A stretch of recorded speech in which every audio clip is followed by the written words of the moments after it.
Hello everyone, আসসালামু আলাইকুম। সবাই কেমন আছেন? আলহামদুলিল্লাহ, আমরা অনেক ভালো আছি। অনেক দিন পরে দুপুরের কী রান্না হয়েছে সব দেখাচ্ছি। আজকে দুপুরে রান্না হয়েছে বেগুন দিয়ে চিংড়ি মাছ। আমার শাশুড়ির ছাদের ফসল। এইটা আমার শাশুড়ির ছাদের ফসল।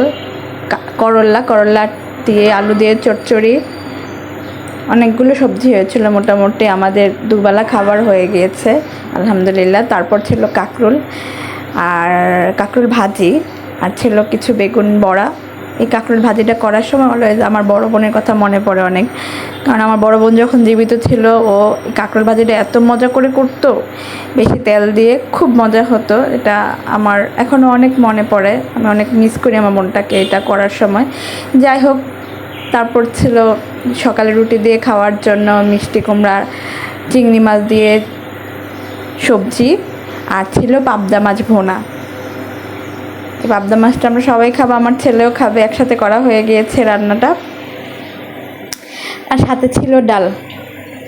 এখনও খাইনি তাই বলতে পারছি না তরকারিগুলো কেমন হয়েছে। আমার শ্বশুরে খাওয়া হয়েছে, এই তো।